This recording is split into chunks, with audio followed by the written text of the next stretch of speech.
Post-Synodal Apostolic Exhortation Christus Vivit of the Holy Father Francis to young people and to the entire people of God.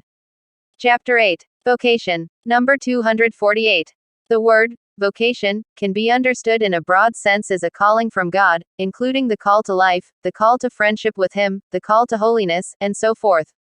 This is helpful, since it situates our whole life in relation to the God who loves us. It makes us realize that nothing is the result of pure chance, but that everything in our lives can become a way of responding to the Lord, who has a wonderful plan for us. Number 249.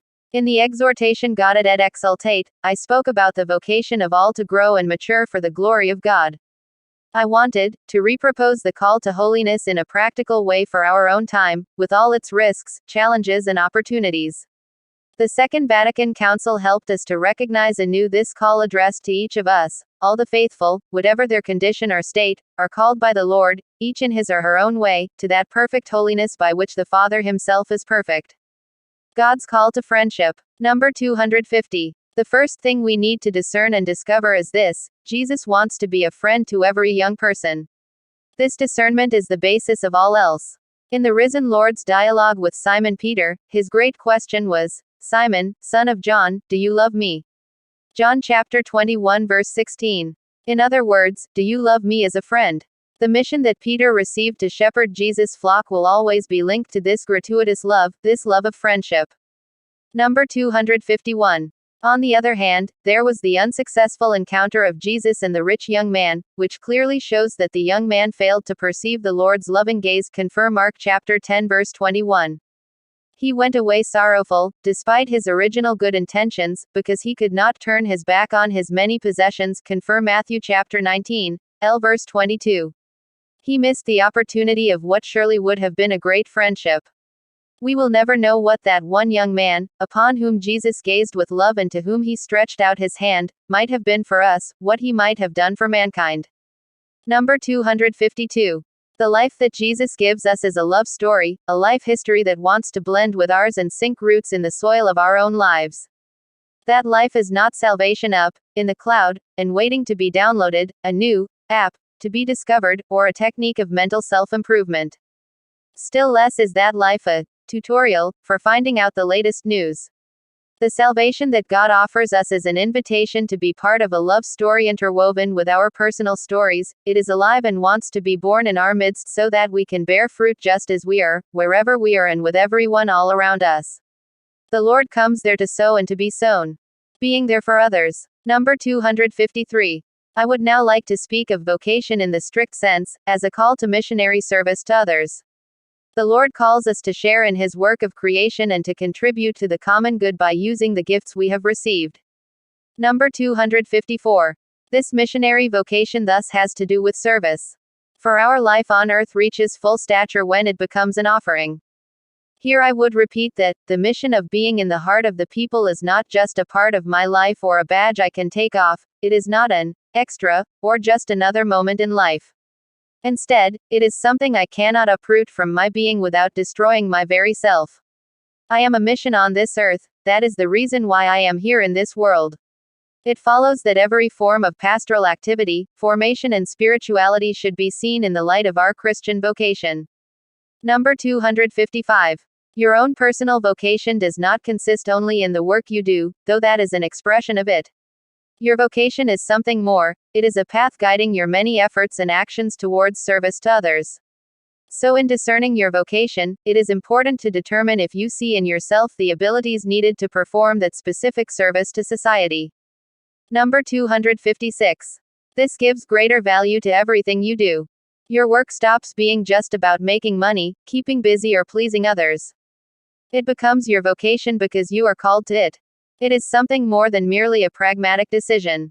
In the end, it is a recognition of why I was made, why I am here on earth, and what the Lord's plan is for my life. He will not show me every place, time and detail, since I will have to make my own prudent decisions about these. But He will show me a direction in life, for He is my Creator and I need to listen to His voice, so that, like clay in the hands of a potter, I can let myself be shaped and guided by Him. Then I will become what I was meant to be, faithful to my own reality. Number 257. To respond to our vocation, we need to foster and develop all that we are. This has nothing to do with inventing ourselves or creating ourselves out of nothing. It has to do with finding our true selves in the light of God and letting our lives flourish and bear fruit. In God's plan, every man and woman is meant to seek self-fulfillment, for every human life is called to some task by God. Your vocation inspires you to bring out the best in yourself for the glory of God and the good of others. It is not simply a matter of doing things, but of doing them with meaning and direction. Saint Alberto Hurtado told young people to think very seriously about the direction their lives should take. If the helmsman of a ship becomes careless, he is fired straight away for not taking his sacred responsibility seriously.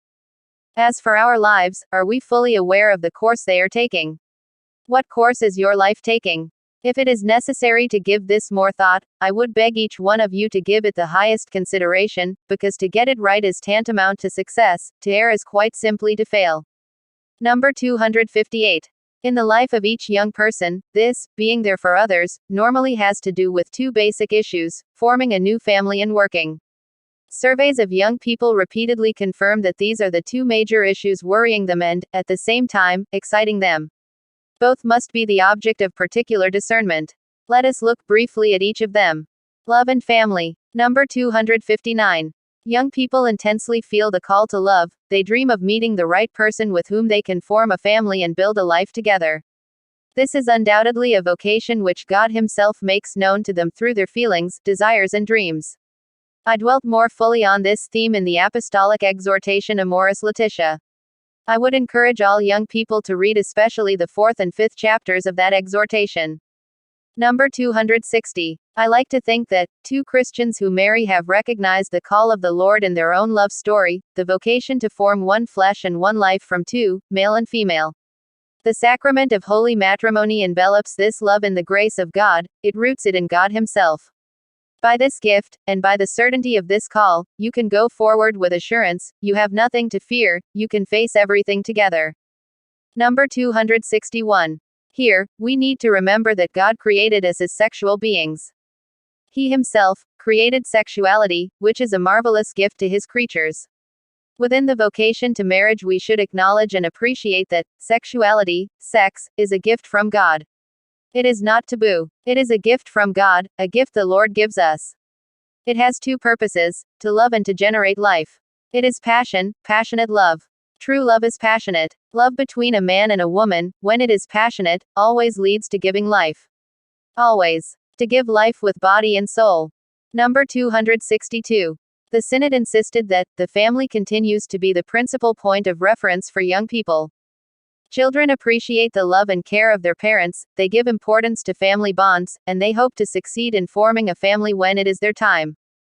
Without doubt, the increase of separation, divorce, second unions, and single-parent families can cause great suffering and a crisis of identity in young people. Sometimes they must take on responsibilities that are not proportioned to their age and that force them to become adults before their time. Often, grandparents are a crucial aid in affection and religious education. With their wisdom, they are a vital link in the relationship between generations. Number 263.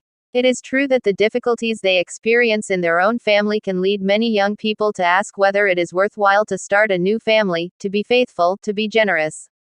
I can tell you that it certainly is. It is worth your every effort to invest in the family. There you will find the best incentives to mature and the greatest joys to experience and share. Don't let yourselves be robbed of a great love. Don't let yourselves be led astray by those who propose a life of rampant individualism that in the end leads to isolation and the worst sort of loneliness. Number 264. Today, a culture of the ephemeral dominates, but it is an illusion. To think that nothing can be definitive is a deceptive lie. Today, there are those who say that marriage is out of fashion. In a culture of relativism and the ephemeral, many preach the importance of enjoying the present moment. They say that it is not worth making a lifelong commitment, making a definitive decision. I ask you, instead, to be revolutionaries. I ask you to swim against the tide. Yes, I am asking you to rebel against this culture that sees everything as temporary and that ultimately believes you are incapable of responsibility, incapable of true love. I have great confidence in you, and for this very reason, I urge you to opt for marriage. Number 265. Marriage requires preparation, and this calls for growing in self-knowledge, developing the greater virtues, particularly love, patience, openness to dialogue and helping others. It also involves maturing in your own sexuality, so that it can become less and less a means of using others, and increasingly a capacity to entrust yourself fully to another person in an exclusive and generous way. Number 266. As the bishops of Columbia have taught, Christ knows that spouses are not perfect and that they need to overcome their weakness and lack of constancy so that their love can grow and endure. For this reason, he grants spouses his grace, which is at once light and the strength enabling them to achieve progressively their ideal of married life in accordance with God's plan. Number 267. For those who are not called to marriage or the consecrated life, it must always be remembered that the first and most important vocation is the vocation we have received in baptism. Those who are single, even if not by their own choice, can offer a particular witness to that vocation through their own path of personal growth.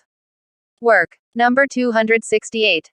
The bishops of the United States have pointed out that young adulthood often signals a person's entrance into the world of work. What do you do for a living? Is a constant topic of conversation because work is a major part of their lives. For young adults, this experience is highly fluid because they move from job to job and even from career to career. Work can dictate their use of time and can determine what they can afford to do or buy. It can also determine the quality and quantity of leisure time.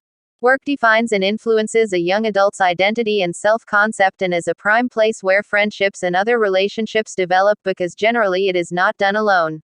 Young men and women speak of work as fulfilling a function and providing meaning. Work allows young adults to meet their practical needs but even more importantly to seek meaning and fulfillment of their dreams and visions.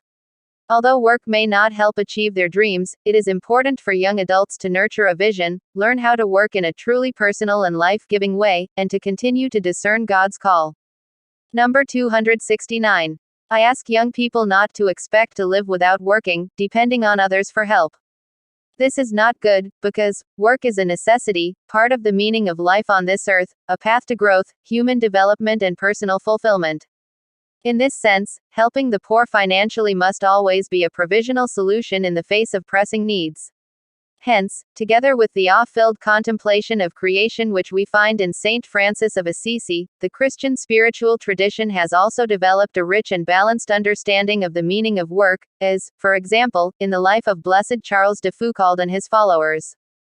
Number 270. The Synod noted that in the area of work, young people can experience forms of exclusion and marginalization, of which the first and most serious is youth unemployment, which in some countries reaches exorbitant levels. Besides making them poor, the lack of work impacts negatively on young people's capacity to dream and to hope, and it deprives them of the possibility of contributing to the development of society. In many countries, this situation depends on the fact that some sectors of the young population lack adequate professional skills, perhaps because of deficiencies in the system of education and training. Often job insecurity among the young is linked to economic interests that exploit labor. Number 271. This is a highly complex and sensitive issue that politics must make a priority, especially at present, when the speed of technological advances and the concern to reduce labor costs can lead quickly to the replacement of many jobs by machines. It is also a crucial societal issue because employment for a young person is not merely a means of making money. Work is an expression of human dignity, a path of development and of social inclusion.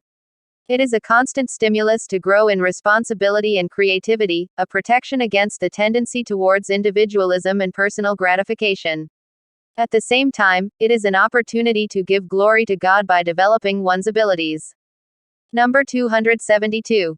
Young people do not always have the chance to decide what kind of work they will do, or how their energies and talents will be spent. Because, alongside their own aspirations, abilities and choices, there is the harsh reality of the job market. It is true that you cannot live without working, and that sometimes you have to accept whatever is available, but I ask you never to give up on your dreams, never completely bury a calling, and never accept defeat. Keep seeking at least partial or imperfect ways to live what you have discerned to be your real calling. Number 273. When we discover that God is calling us to something, that this or that is what we were made for, whether it be nursing, carpentry, communication, engineering, teaching, art or any other kind of work, then we will be able to summon up our best capacities for sacrifice, generosity, and dedication. Knowing that we don't do things just for the sake of doing them, but rather we endow them with meaning, as a response to a call that resounds in the depth of our being to offer something to others, that is what makes these occupations bring a sense of deep fulfillment. As we read in the ancient biblical book of Ecclesiastes, I saw that there is nothing better than that a man should enjoy his work, chapter 3 verse 22. The vocation to special consecration. Number 274. If we are indeed convinced that the Holy Spirit continues to inspire vocations to the priesthood and the religious life, we can, once more cast out the nets, in the Lord's name, with complete confidence. We can dare, as we should, to tell each young person to ask whether this is the path that they are meant to follow. Number 275. Occasionally, I would bring this up with young people, and they would respond almost jokingly, "No, that's not for me." Yet, a few years later, some of them were in the seminary. The Lord cannot fail in his promise to provide the church with shepherds, for without them she would not be able to live and carry out her mission. If it is true that some priests do not give good witness, that does not mean that the Lord stops calling. On the contrary, he doubles the stakes, for he never ceases to care for his beloved church. Number 276. In discerning your vocation, do not dismiss the possibility of devoting yourself to God in the priesthood, the religious life, or in other forms of consecration. Why not? You can be sure that, if you do recognize and follow a call from God, there you will find complete fulfillment. Number 277. Jesus is walking in our midst, as he did in Galilee. He walks through our streets, and he quietly stops and looks into our eyes. His call is attractive and intriguing.